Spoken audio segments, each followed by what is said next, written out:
Okay, this is really important. The Trump administration has documents showing they know how many people might die if states open too quickly.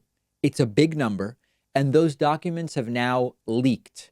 Of course, the Trump administration is not talking publicly about any of this. So when we ask the question, how many people will die of coronavirus, there is not one answer.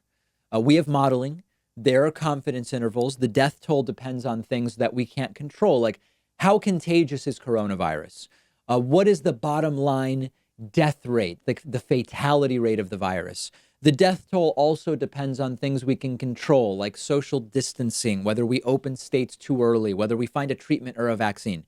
Now, publicly, the Trump administration has taken the approach of claiming that the baseline, if he did nothing, would have been 2.2 million deaths. Trump often says, I could have done nothing and 2.2 million people would have died, but I've done stuff, so we're going to be way below that. Now, no president could really get away with doing nothing. Once you start mitigation, the possible death toll starts to decline. One model said could be 150 to 250,000. Another said could be 1 to 200,000. And eventually, as more and more governors closed down, projections kept improving down to roughly 60 to 70,000 deaths for wave one, in which we are right now.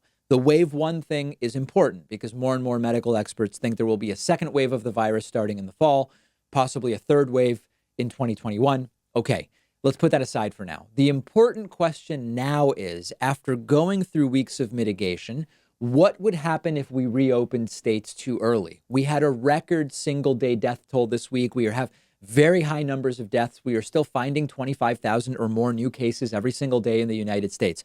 We're hopefully in the peak. The peak is a plateau. It can last a month or so if we do everything right. So when Texas and Georgia and other states plan to reopen tomorrow and Monday and other days next week, it's very risky. Now, Trump was asked a few days ago, are you worried about a resurgence in the virus if states open too quickly? Have you modeled what those numbers would look like? And Trump said, if we did nothing, we would have lost 2 million people. Now we won't.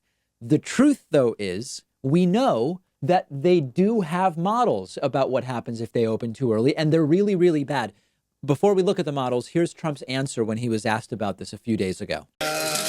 Yeah, please, in the back. Thank you. Has the government modeled the possibility of what might happen, how many deaths might occur if there is a widespread resurgence? If this just doesn't work, I mean, how many deaths are we talking about? So if we didn't do what we did, we were talking about up to 2.2 million deaths. So that's 5 times almost what we lost in the Civil War.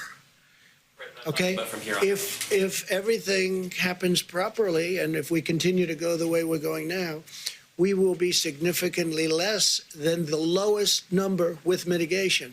So we'll be significantly less. And it's still a lot of people. Now, Trump, first of all, didn't answer, saying, if I did nothing, we would have 2.2 million deaths. The question was, have you modeled what would happen if you open too early? The answer is a simple yes, and we have those models. Trump gave that ridiculous answer on April 17th, but in early April, the federal government put together models of what happens if social distancing stops too quickly, and the numbers are anywhere from a middle-of-the-road guess of 300,000 deaths all the way up to 1.8 million deaths. This is a model from the Department of Health and Human Services. Trump's administration had the data in early April, but Trump gave a bogus answer. We now have their models, and they are very concerning. The Department of HHS has 4 scenarios, and then they have like a best guess, which is in the middle. The models range from 94,000 deaths up to 1.8 million deaths. Trump likes to say, thanks to me, we'll have 60,000 deaths instead of 2.2 million. It's absurd, but thanks to opening too early, you could have 1.8 million deaths instead of 60,000. The best scenario, expect 94,000 deaths. There are some in-between models up all the way up to one which they peg at 1.8 million deaths. And then you have a sort of average of these, a best guess right now, which says if you open too early, about 300,000 people are going to die. So there are multiple things to think about here. First, Trump was asked, have you modeled this? And he didn't answer. It's possible he saw this model, but he won't admit it. That's a problem of dishonesty. It's possible he didn't even see it. That's a problem of Trump often not having the facts because he lacks the attention span to actually absorb that information. Number 2, If Trump wants to take credit for 60K instead of 2 million, he would have to take responsibility for 300K or a million or 1.8 million instead of 60K if it's a result of states opening too early, thanks to his public posturing about opening up the economy. Now, over the last 24 hours, he has finally said, I think maybe Georgia's opening up too early. And it's possible someone got to him and said, you can't be on the side of encouraging this because it's going to be really bad. But the most important takeaway is the government has the data. They know the risks and they have the numbers. And yet Trump and Fox News have mostly still been fomenting these freedom and liberty protests around the country from people just demanding that governors let it rip. People will die. We now know that they know it. And the next thing I want to talk about is the astroturfed protesters that we have seen. Real quick, I want to tell you about our sponsor, Magic Spoon, who have done something awesome. They've taken all of our favorite sugary childhood cereals that we know we shouldn't eat anymore and turned them into something you can actually feel good about eating as an adult. There's 4 flavors: cocoa, fruity, frosted, and blueberry. They taste great. They're crunchy.